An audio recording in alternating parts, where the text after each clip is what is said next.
State Senator Leland Yee, considered by some to be a rising star. The investigation started when Cannon was just a city councilman and mayor pro tem, just after he had returned to local politics. Investigators from the Rhode Island State Police have entered the office of the House Speaker Gordon Fox. Democratic Senator Rod Wright convicted by a jury of voter fraud for not living in the district where he was elected. In exchange for the cash, Yee allegedly offered political favors and firearms. He's accused of putting an undercover FBI agent in touch with arms dealers. The affidavit reveals Cannon allegedly took cash from undercover agents 5 times between January 2013 and February of this year. Yee's arrest does cast another cloud over the Democratic establishment. But Wright is still a senator after a jury conviction. As you well know, Speaker Fox is the most powerful politician in Rhode Island. The FBI is involved. As for Senator Yee, who represented most of San Francisco and whose office is here in the state building behind me, he's now free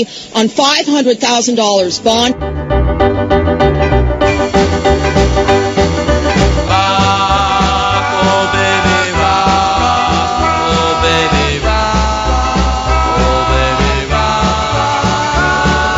Bribery, fraud, theft, gun running, extortion. John Gotti would be a proud Democrat if he was still with us.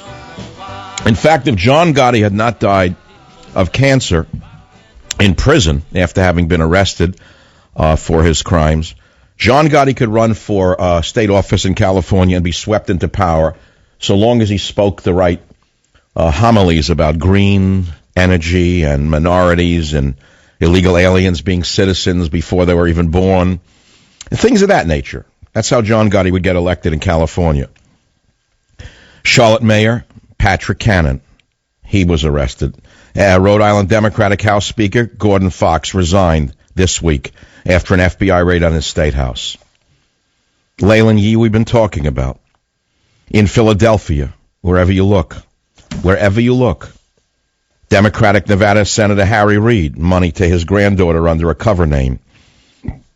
And take a guess what MSNBC, Fox News, CNN have been covering for well over 1 hour. Bridgegate, that's all they're focused on. So don't tell me that when I criticize Fox News, I'm doing it because I have an axe to grind. They're wasting airtime. They should be covering the crime spree of the Democrat corruption. That's what they should be covering. Now let's take some calls. WBAP in Texas. Lee, welcome to the Savage Nation. Thank you, sir. Raymond Shrimp Boy Chow, Kwok Chung Chow, was identified in a 1992 Senate report entitled The New International Criminal and Asian Organized Crime as being the enforcer for the WOHOP II Triad in San Francisco. When the Chinese took over Hong Kong, which is the home base for the 30,000-member WOHOP II Triad, they let the Triads continue to do nefarious things as long as they didn't do it to Chinese in China.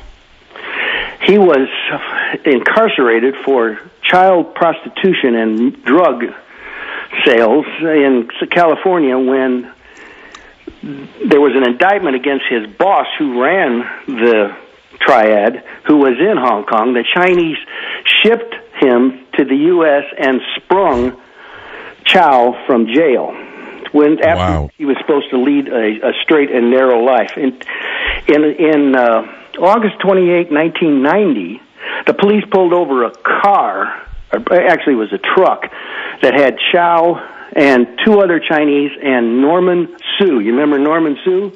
Yes. Yeah, and they were arguing. By the way, do you remember what they just did to Ed Jew here in San Francisco for not living in the house he said he lived in? They gave him 5 years. He was supposed to have gotten out a month ago, and they said no. A local corrupt judge said you're staying in the slammer another year. I think this is all related, by the way. Rabbit hole. He knows too much. And when he was running away and on the train to Colorado, you remember when he was on his way to Chicago and he had a panic attack and he got arrested. Sue did. He wasn't running away